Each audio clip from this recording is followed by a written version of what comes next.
Good morning.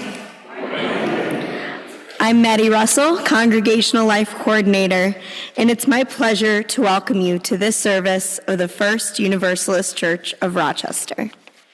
If you're here for the first time this morning, we especially welcome you. Thank you for making it to our worshiping community. Please remain for coffee hour after the service for connection and fellowship. There is a visitor's form that can be found on the back of your order of service or by clicking the link in the chat. Please fill this out so that we can offer you a welcome beyond what we can offer you here on a Sunday morning. If you're looking to be part of our welcoming ministry here at First Universalist, please sign up to offer coffee hour. Partnering with others is always encouraged. We welcome to our pulpit this morning Reverend Eileen Casey-Campbell. Reverend Eileen is the minister at the Canandaigua UU Church, and we are very thankful that she has stepped in to be with us today. Before we take a moment to turn to our neighbor, let's take a moment to turn towards the camera and greet our online worshiping community with a little wave.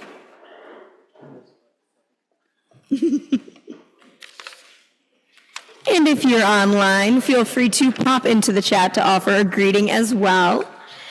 And to our online community, please wait to share joys and sorrows until later in the service so that they'll be visible to us here in the sanctuary.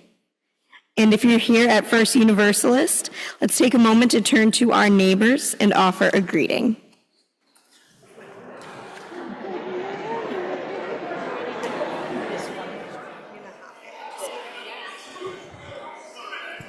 And if we're ready to take our seats, we can get our hymnals for the opening hymn.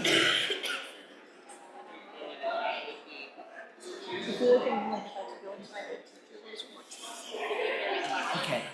We will now sing our opening hymn, number 1014, Answering the Call of Love.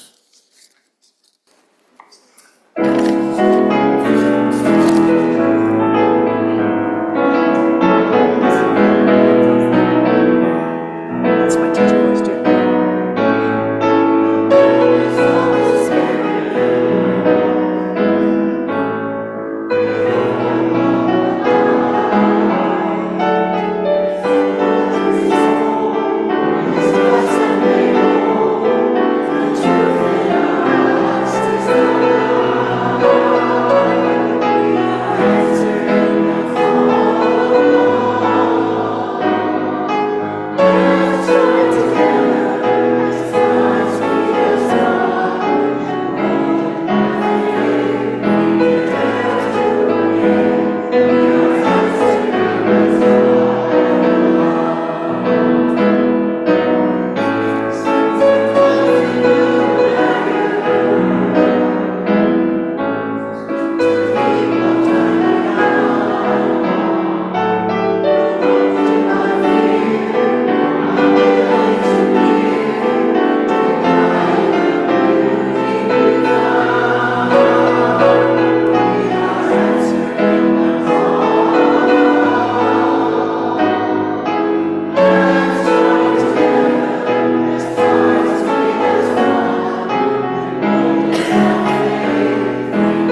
I just got back from my annual Christmas visit to my nephew and his family. Besides seeing the Christmas lights in Salt Lake City, I had the opportunity to watch my great-nephews run their basketball training program. There was Bobby, training a young girl, maybe a sixth grader, and a ninth grade boy. Both were going through the same training exercises. Times have certainly changed. I remember playing basketball in high school and later in college. When I describe my experiences to people now, they are almost in disbelief. I think we had 6 players on a team. 3 were forwards, the offense, and 3 were defense. And then comes the look of disbelief when I say that the offense of each team could only be on their side of the court and the defense of the other team was on that side too. No one could cross the center line. Also, we were allowed 3 dribbles. If we did 4, it was called traveling, and our team lost the ball. Why, you ask? Well, we know how weak and fragile girls are. Don't we? When I got to college, the rules changed a bit. 1 defensive player and 1 offensive player could cross the center line, but still only 3 dribbles. And these teams were intramural sports, not intracollegiate. Later in the 70s, New York State stepped in to create girls' teams, and the rules changed. Many of us spoke up, and the name of the girls' basketball got changed to women's basketball. After all, it was men's basketball.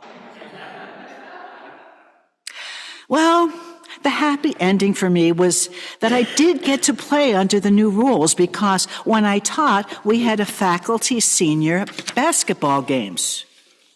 The male faculty versus the male seniors, the women faculty versus the women seniors. I could run the whole court without having to count to 3. And play offensive and defensive roles. The rub was, I really couldn't play offense because I'd only ever played defense for so many years. So I'd steal the ball and pass it to the young teacher who was used to shooting. So yes, we can change things by continually playing and moving forward to create that change we want to see. Come, let us continue to move forward and worship together. As Elena Dorian comes forward to light our chalice at First Universalist, and you light a chalice in your own homes, please join me in our chalice lighting words spoken in unison. May we be a people of welcome, here to grow in heart and mind and spirit, and may we reach out to serve our community. Please rise and body our spirit for our affirmation of faith, followed by our song offering. Love is the doctrine of this church. The quest for truth is its sacrament, and service is its prayer. To dwell together in peace, to seek knowledge in freedom, to serve humanity in fellowship, to the end that all souls shall grow into harmony with the source and meaning of life. Thus do we covenant with each other and all.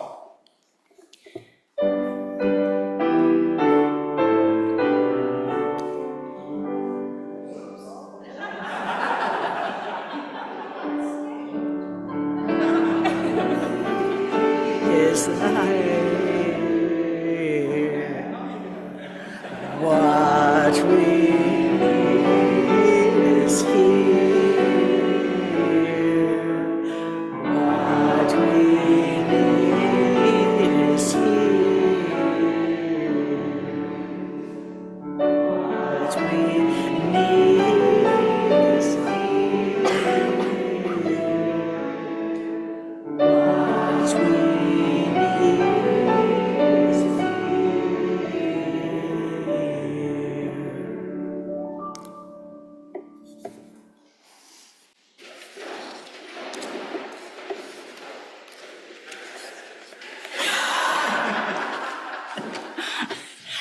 It was funny because I thought, oh, I didn't know we were going there yet. We here evaluate our world and decide what changes we can seek to create more equity. We are people with hearts, with desires, with dreams. By supporting our church, we can continue to work together for change.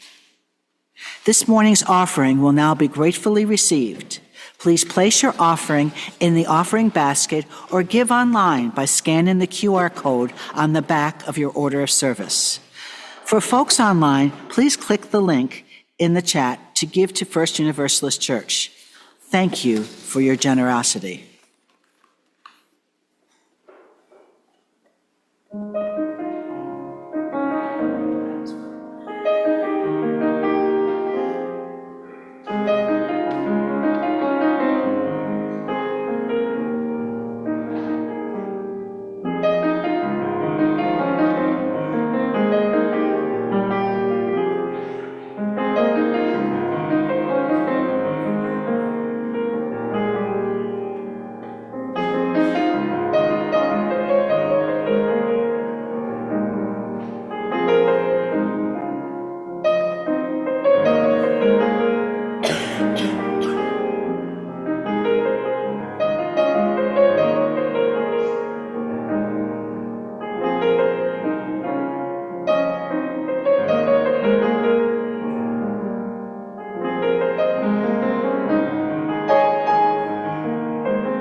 I will be sharing the story. There'll be a video, and I'll be giving the English subtitles. And if anyone is Hawaiian, please forgive my pronunciation.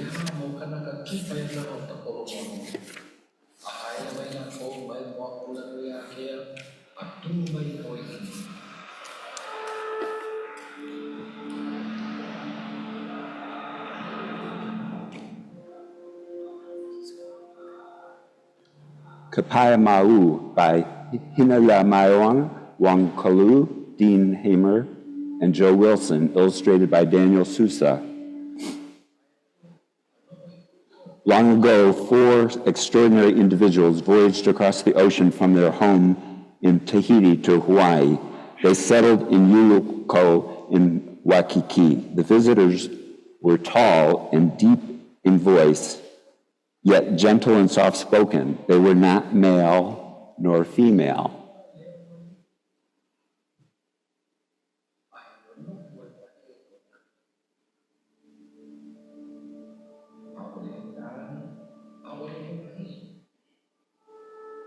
They were Mau, a mixture of both in mind, heart, and spirit.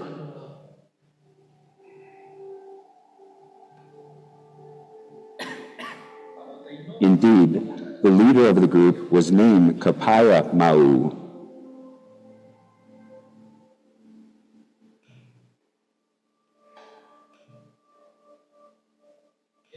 The gods favored the 4 visitors with skill in the science of healing.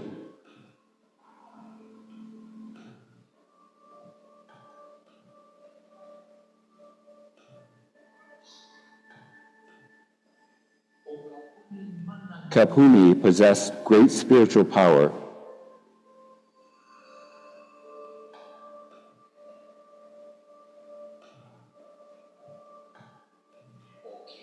Kinoe was all-seeing.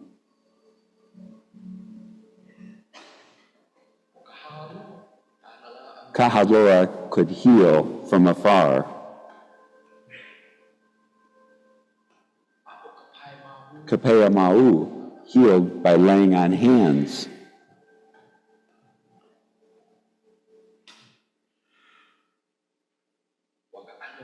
They bequeathed their healing wisdom to the people of these islands.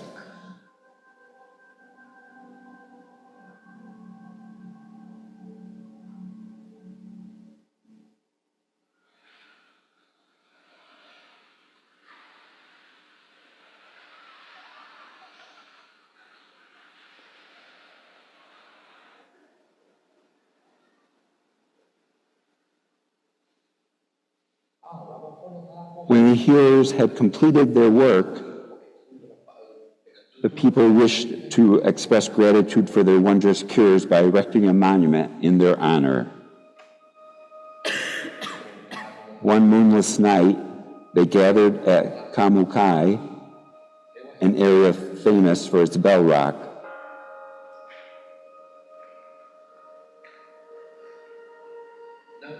They moved 4 great boulders all the way to Waikiki.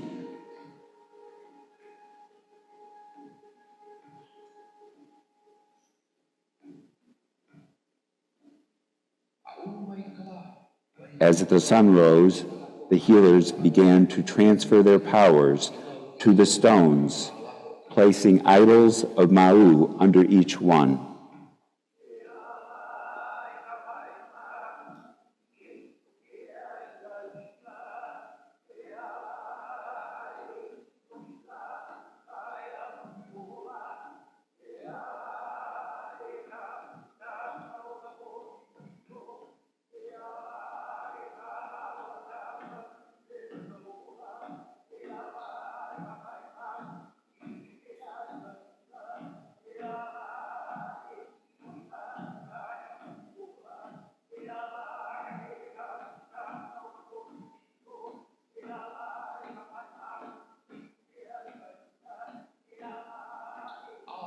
The ceremonies lasted a full moon. Then, knowing that their healing power was safe in the stones, the Maui vanished.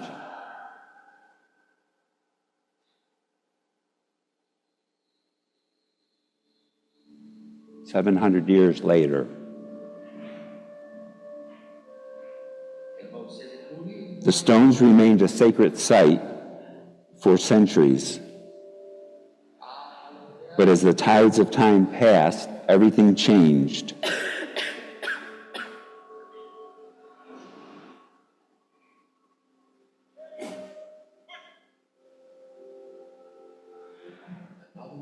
The stones of Kapaiamau were forgotten, even buried under a bowling alley.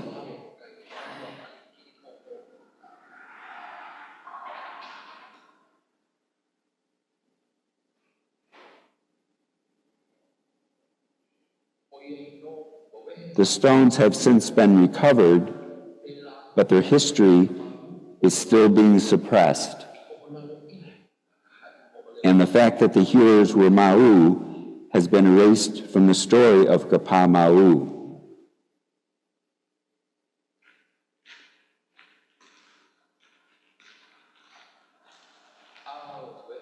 It's a great loss, a deep shame.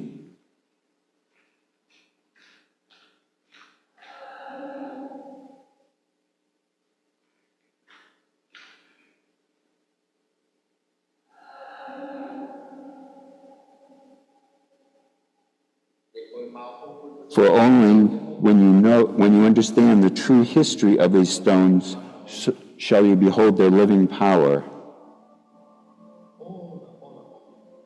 And when you share that story, you honor it. Life, life, life. Long life to the story of Kapaiamau.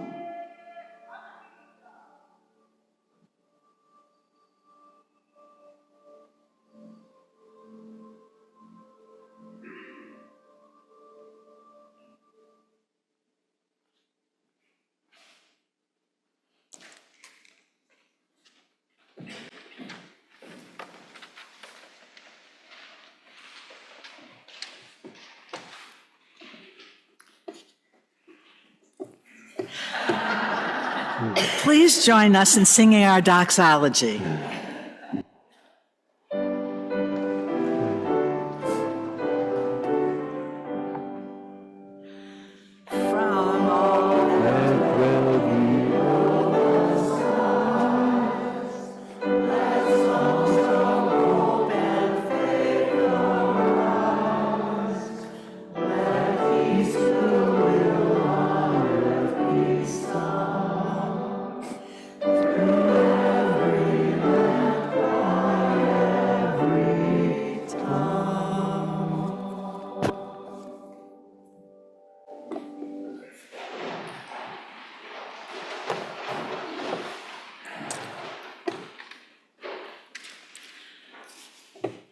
I invite you into this reverent time of sharing the joys and sorrows of our gathered community. If you would like to, you can place a hand over your heart to be able to listen from this heart-centered place. As Bill Shubmel places stones into a bowl, I'll read aloud the joys and sorrows of our gathered community. All online are also invited to share your joys and sorrows in the chat.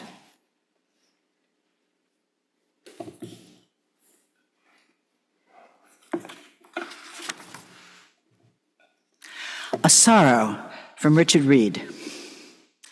Last night I found my neighbor lying in the hallway. I called 911. Fire department and Gates ambulance came and took him to the hospital. I think it was due to his diabetes. Please send healing thoughts to John. A joy from Richard Reed. There are 2 upcoming services that are worth mentioning. Today at 4 p.m., Third Presbyterian Church on East Avenue is the Boar's Head and Yule Log Festival. This coming Saturday, January 11th at 7 p.m., Christ Church on East Avenue is the 12th night service. There's a joy from Elena Dorian. I got a job at Wegmans. You go. Last month, I started my name change at the naming ceremony. This week, my name change is legal. In great thanks to First Universalist and our sibling congregations.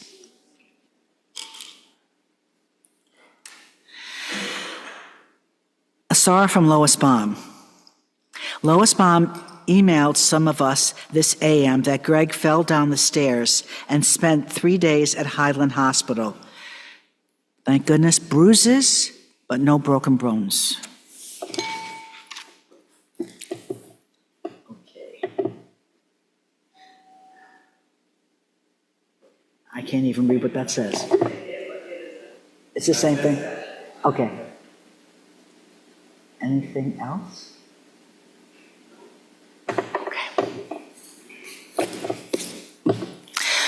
We will drop one final stone in the bowl to represent all the joys and sorrows held in the silent sanctuaries of our hearts. May all be held in the heart of love.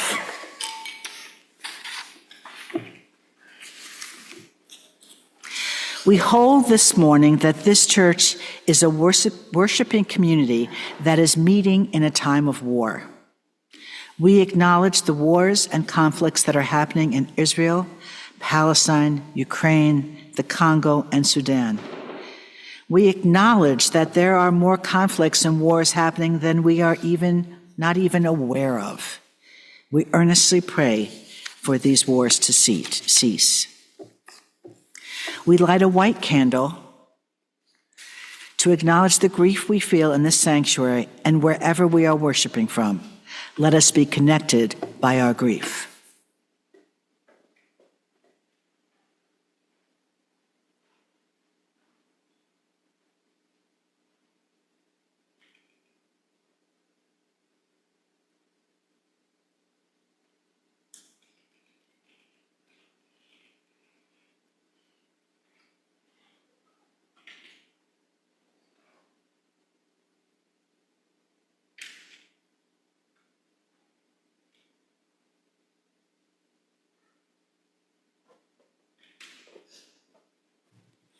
We light a yellow candle to acknowledge the joy, the resilience, the tenacity found in life that still makes life worth living.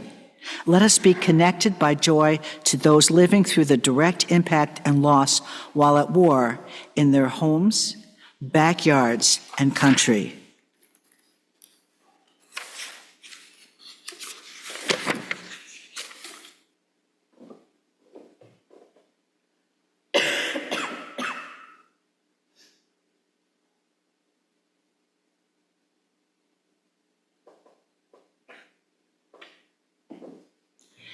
We will hold a brief moment of silence to honor the many deaths that have happened this past week due to wars across the world.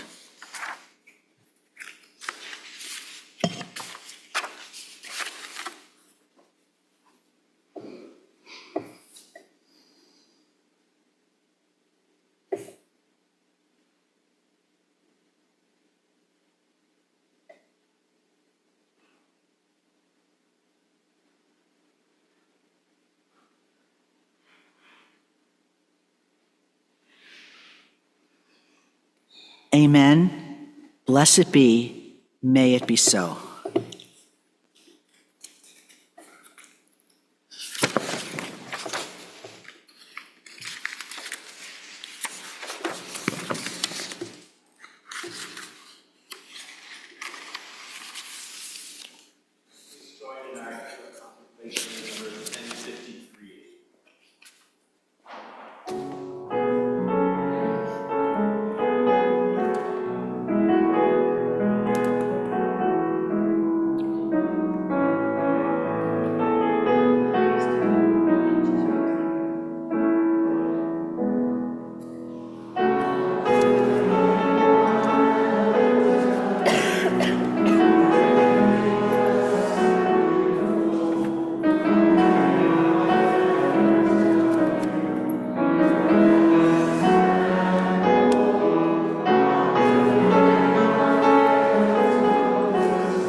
Good morning.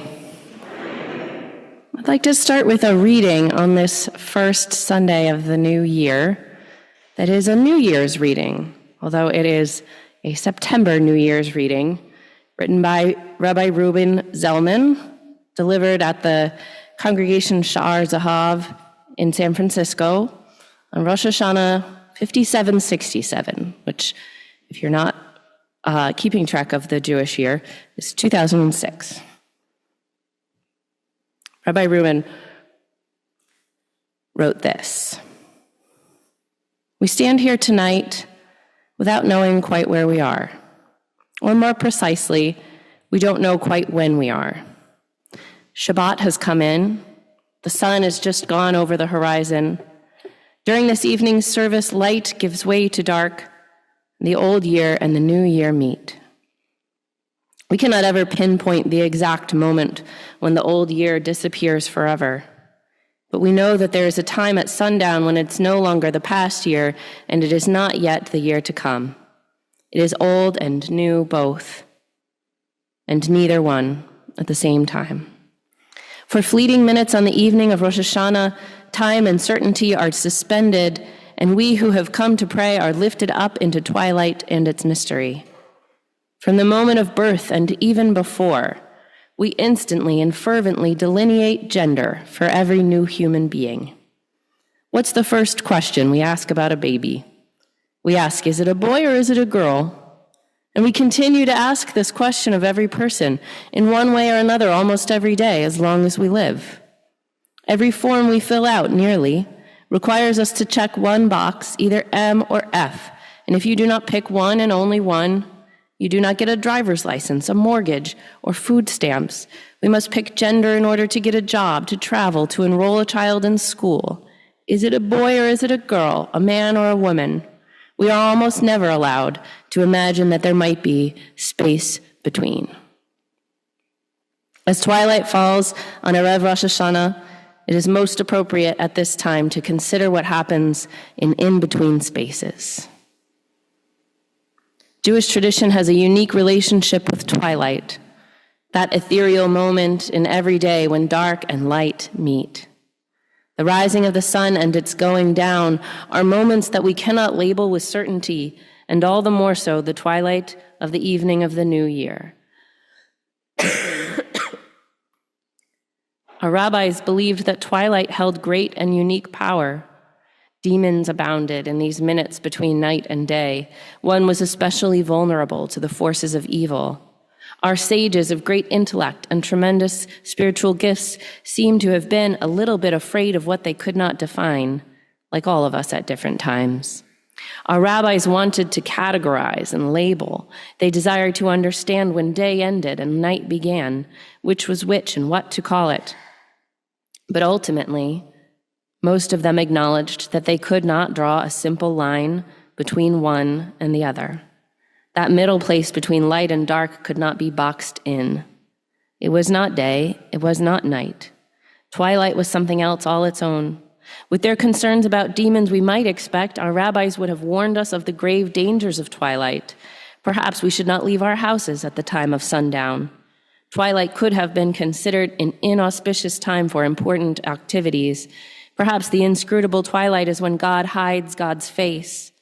In other words, our rabbis could have shut down twilight for us, or they could have ruled it away, artificially dividing night from day with no possibilities of in-between time. But they didn't.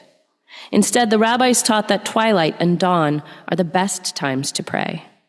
They concluded that these are the times in between and indefinable. These are when our prayers are most likely to be heard. The place in the middle that made them afraid was also the place where miracles were most likely, where divine forces rise, where transformation is most possible. Rather than shutting down the twilight hour, they opened it, they elevated it. It is not a degraded middle place, it is exceptionally holy. This approach to intermediate time is also, in many instances, Judaism's approach to intermediate space. Places in the middle are not places to rush through. They are places to be sanctified. At the Red Sea, our ancestors sang songs of praise to God for that miracle of passage. Thus our people were named Ivrim, Hebrews, from the root avar, to cross. At our essence, we are a people who cross over borders that previously seemed impossible. And when these boundary crossers came out from the sea, they did not emerge right into their promised destination. They came forth into many years of wandering, came forth into a vast desert between one place and the next. This wilderness is where the majority of Torah takes place.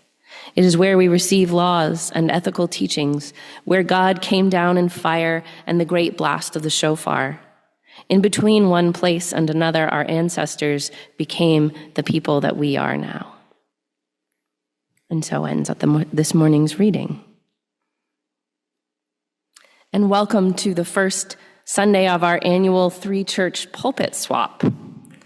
This year, 4 preachers, myself, Reverends Sherry and AJ from First Unitarian, and your own Reverend Lane May Reed, will rotate at our 3 churches between now and February 2nd. And all of our preaching during this season of equity will be on gender. It's an area we were all feeling called to address in our congregations, and so we're doing that together. So no matter which UU church you attend for the next month, we're going to be reflecting on gender. It's sort of like this pulpit swap series makes these gender conversations as ubiquitous and inescapable as gender norms in our society. And let me tell you, there's nothing like having small children to make it clear how ubiquitous the gender messaging of our society really is. For example, I recently got extorted out of $12 at a Scholastic book fair over gender norms. Now, listen, I will be honest, it's not that hard to get me to part with my dollars at a book fair or a bookstore. I am a real sucker for a kid who's excited to read, even when most often, as is the case, I am that kid. But this $12 was spent on some of the non-book flim-flam that book fairs market to children during school hours, the posters and toys and cheap shiny pens that break after one use. And I'm usually better than that. I was lured in by my own righteousness. Classic trap. I was perusing the book fair with my kids, who have both confirmed the boy status assigned to them at birth, but not that fervently, you know? And they were both ignoring my declaration that 1 book each was all we would be leaving with, and begging from some of that aforementioned flim-flam. My kindergartner was asking for a sparkly unicorn pen that held only about 1 page worth of ink because it was mostly filled with glitter water. And my 3rd grader had his eyes on a poster of 2 golden-colored horses running through a field of flowers that he just had to hang over his bed and was definitely going to be worth putting holes in our 100-year-old plaster walls. So just as I was launching into my standard, "we don't need any more bright, hot garbage" shopping speech, another kid strolled by to look at what we were holding. And this kid, who we all have to remember is much too little to come to this assessment on his own, said, "You guys are gonna buy that stuff? You're not, are you? That's girl stuff. Ew." You all, I brought that bright, hot femme garbage up to the register so fast, I didn't even look at the price. I loudly reminded my kids and that random schoolmate, and honestly probably the whole room, that 1, you can like what you like, no matter what your gender is. And 2, it is a big problem to treat stuff that people think isn't masculine enough as embarrassing or trash or not good or serious as manly stuff. And when you do that, it's misogynist and it's anti-queer, and I cannot tell you how little they cared about my opinion or their schoolmates. They just want to let the soft animals of their bodies love what they love, and what they love is overpriced, sparkly plastic. But later, as I was writing this sermon, I asked them if they wanted to reflect on their gender the way I will ask you all to do shortly. Spoiler. And they did. They couldn't come up with much to answer the question of how their gender expression makes them like other people with that same gender. But when I asked how they're different from people with their same gender, my 5-year-old immediately said, well, I guess because I love sparkly unicorn pens. Gender expectations are so much more pervasive and invisible than we think. So the least we can do is help make them less invisible, right? Let's talk about gender. First things first, I think we have to start with what the hell even is gender?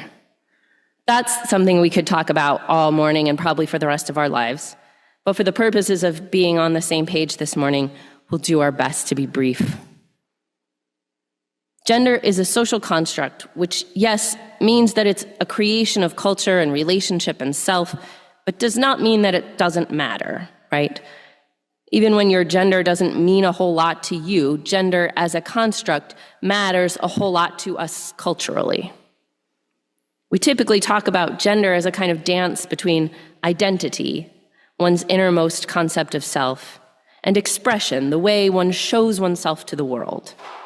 We have lots of expectations around both gender identity and gender expression, which surely you've encountered if you are a person.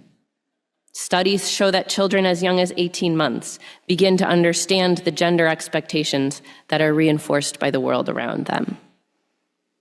And even if I'm preaching to the choir a little bit here, though I know the choir is off this morning,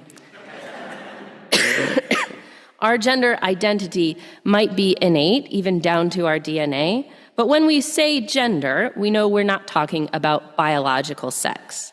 These are two different constructs, though of course they interact with each other. This is complicated to pull apart, and the reason we have to begin with what the hell even is gender. Because we live in a society where the dominant narrative for most of recent history has been that gender is both binary and derived directly from biological sex. If you've operated under that false assumption yourself, I can't blame you. It is invisible and it is so pervasive. And that's why we need to talk about it. We know, of course, that this is just one narrative among many across time and all over the world. The stories of Indigenous people everywhere, like the one we heard this morning, include understandings of gender that are more expansive than a binary. We also know that biological sex is not binary, in spite of the prevalence of unscientific propaganda to the contrary.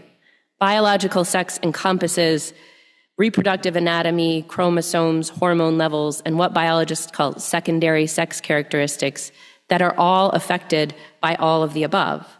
And all of those things are measured on a spectrum, not a binary, and they don't align with one another in many, many human bodies. Expansiveness is fundamental to is a fundamental quality of life. We truly do contain multitudes. So, of course, gender is not one thing or even two things, and neither is sex. Both are the interplay of 100,000 things that make us uniquely who we are and connect us to one another in this beautiful web. Complexity is not conducive to control, though, is it? Systems of control do not care about nuance or the expansive chaos of life or the beauty of the multitudes woven together, which is exactly why we should care. We may be tempted to say, some of us may have even said, in times like these, can we just stop talking about pronouns and focus on important stuff? Like we're facing a rising tide of fascism, should we really be spending a month talking about gender? Aren't there more pressing needs? And that, right there, is some right-wing propaganda we are not going to fall prey for. You with me? Our refusal to talk about gender and all its implications in spaces like this is not evidence of our organizational focus. It is a win for fascism and nothing else. Of course this matters, and we have to talk about it because the stakes are too damn high to do anything but. Gender is a social construct, but it's not theoretically enforced. It's lives at stake we're talking about. A strictly enforced binary code of gender conduct is a pillar of fascism. You'll find it everywhere right-wing tactics in the extreme are used, including right here and now. And it is enforced at the expense of real lives. Gender norms are enforced insidiously. It is pervasive and it is invisible, but also loudly and publicly.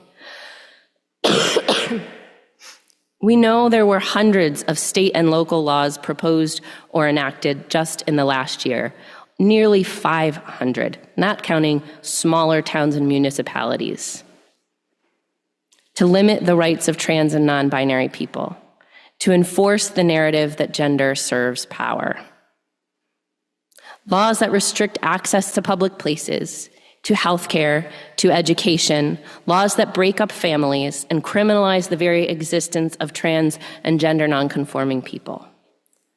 And it's unfortunately not just these new laws that are threats to trans people. Transgender people are twice as likely as the general public to live in poverty and 3 times more likely to be unemployed. They are more likely to experience mistreatment or lack of treatment by healthcare providers. The majority of trans children in school experience bullying, with over a quarter of them experiencing it as physical assault because they are not conforming to gender expectations. Every major medical body in this country supports giving transgender youth the opportunity to transition medically.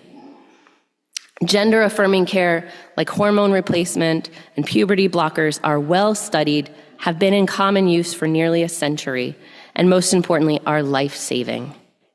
The risk of suicide attempts of trans and non-binary teens is around 40%, compared to 5% in the general population. And the one treatment that we know works for lowering that incredibly high risk is affirming and supporting trans teens' identities. In fact, the National Center for Transgender Equality reports that trans youth whose families are supportive are half as likely to attempt suicide. They're also 18% less likely to experience homelessness and 20% less likely to experience trauma-related mental illness as well. The stakes are too high for us not to talk about gender. All of this, by the way, has been done in our name as people of faith. The anti-trans, gender-conforming agenda is a church-based movement. And we, as a church whose acceptance of LGBTQ people has long been something we take for granted, have to talk about this. We cannot afford to stay silent. We cannot afford to brush off people's pronouns, to brush off conversations about gender. We cannot afford to just hope that our silence implies support. We need to shout our benevolent rage in our sanctuaries, in our schools, in our homes, in our city hall. Our role as a church right now, seeing this horror emerge in our name, is to let the chorus of our rage give birth to praising, to talk about gender because we can't afford not to. My cisgender friends, our siblings' lives and our own moral integrity is at stake. It is not a frivolous distraction in the least. And while I'm speaking to my cisgender friends, talking about gender means starting with some actual reflection on our own. So reflect with me for a moment.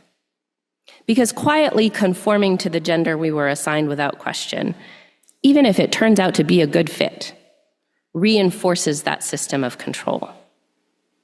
So here are some questions we could all be reflecting on with some regularity, especially those of us who find the gender we were assigned to be a comfortable enough fit that we don't think about it all that often. You can answer these questions with your inside voice, or even just make note of them to return to later.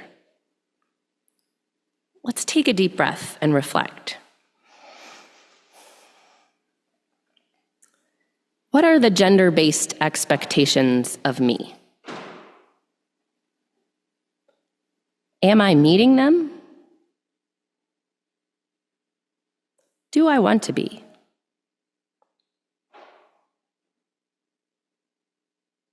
What do I have in common with other people who share my gender?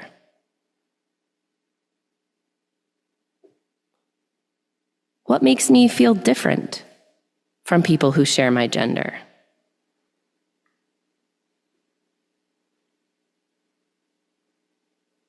Does anyone ever misgender me, assume the wrong gender for me? And how do I feel when that happens?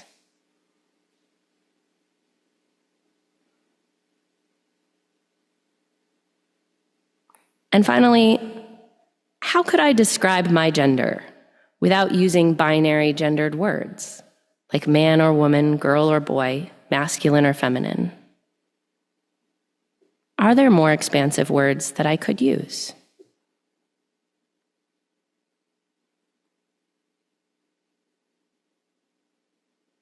I invite you to sit with those questions in this moment, to take them with you as you go, and continue to reflect on the box of gender that you've been placed in, even when it feels like a comfortable fit. My friend and colleague C.B. Beale has this analogy that they often use when talking about the expansiveness of gender with big groups that I think would be helpful for us this morning. So imagine with me that you're at a coffee hour after your first Sunday in a new church. Like most churches, the coffee setup's pretty basic. Maybe it doesn't look that way back behind me for our coffee hour this morning, but we're going to imagine it does in this scenario. So when a welcoming member offers you a cup, they ask, how do you take it? And your options are with cream or sugar or black. So imagine in your mind, what do you choose? Maybe you know right away because it's what you always choose. Cream, no sugar for me. Maybe you have to think it over a little bit. Maybe you decline altogether. Those options just aren't right for you. Okay, you have your inside answer. Now we imagine a new scenario. You walk into a local coffee shop. The enormous menu of options looms above you. There's flavorings and sweeteners, syrups, nut milks, all manner of preparation. And not just coffee, but there's tea and juice and maybe even a pastry on offer. The choices are almost infinite. It's like coffee factorial. I don't understand enough math to know if that joke works, but you tell me later if you do. So now what do you choose? Maybe it's the same thing. Maybe you want a cup of hot black coffee no matter where you go. But maybe it got more complicated. I, for example, will go with something iced if it's available. Whatever newest flavor has just popped on the menu, and almond milk if I have the choice. And maybe you never wanted coffee at all, but you'll take a matcha tea if you can. So we see where this is going, right? Most of us, though not all, can fit ourselves into the choices available to us. But when we have the freedom to expand, we do. We find we're infinitely more complex than we expected when we're allowed to be. The world is complicated, and that's why we sing its praises, right? It's not the simplicity, the rigid austerity of the earth we sing about in our hymns, is it? We sing out hill and vale and tree and flower, sun and moon and stars of light because it's nature's complexity that brings forth our praising. It is, as Rabbi Zellman put it, in the in-between spaces, the nuance of creation that we sanctify. Diversity is natural. Abundance is natural. The sunrise and the twilight, the shores where land and sea overlap, the scent of anticipation between clear skies and the storm, the moment where simple white light gets refracted into a whole rainbow of color, all the space between birth and death. These are natural and sanctified, worthy of praise. And if preachers in America are going to stand in their people's pulpits and talk about gender as a denial of the sanctity of its abundance, then by God, we had better stand firm in ours and proclaim it. We had better stop hoping our allyship is taken for granted and start shouting our rage and our praise from the rooftops. Trans people are worthy, are holy, are divine. Gender is infinite and abundant. We could spend all our lives talking about what gender means, and I hope we do. Because what is it to be faithful, to be religious, if not to let love speak truth to power? We have to talk about gender because when we refuse, we cede faith to the realm of hatred and willful ignorance. What sort of faith is it to deny someone's existence? What sort of faith is it to deny the abundance of the earth? We can, in faith, do more than quiet support, I think. We can do better than tacit acceptance. And my transgender siblings, my non-binary, my genderqueer siblings, hear me now. You are not a hardship. You are a blessing. Your being is not a burden to us. It is liberatory for us. It is praiseworthy. It is divine. And I am never going to stop talking about it. May it be so, and amen.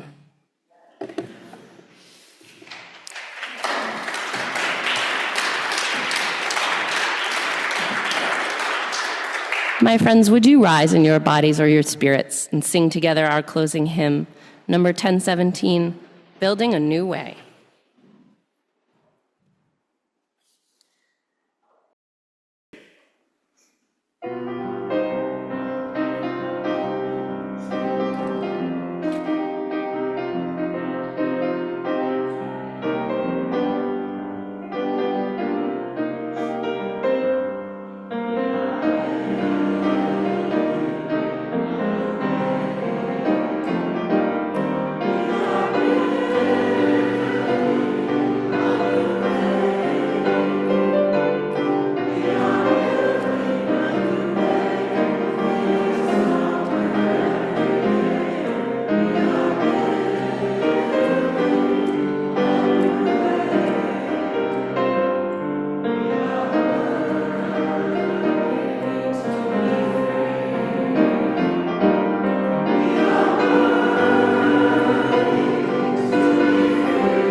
Please remain standing as Patty Goodwin extinguishes our chalice flame this morning. Let us read together the words printed on the screen as she does.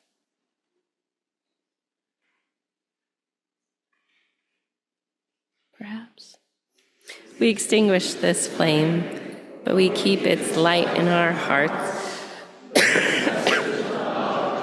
Justice, taking it outside these walls to the world we live in until we are together again.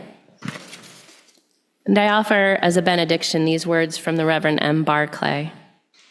Every time the word gay rolls off my tongue, when the words queer or intersex or trans or non-binary or bisexual bless my lips, no matter what I'm talking about, I'm also always sending a love letter, casting a lifeline, praying a prayer, and yes, obviously, waving a flag. So we say them in every form they take, across languages and cultures. We say them as early and as often as we can. We say them, especially when they're not welcome.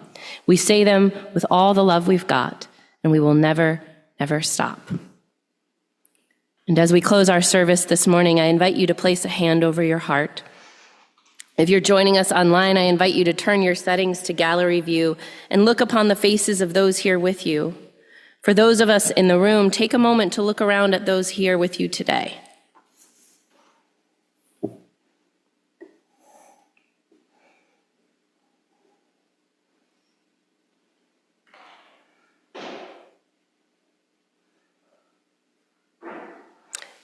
And as Reverend Barclay said, we say them with all the love we've got, and we will never, never stop. Everyone is invited to join us for the Ministry of Coffee Hour activities in the Clara Barton Lounge immediately after the service. And I hope to see you there.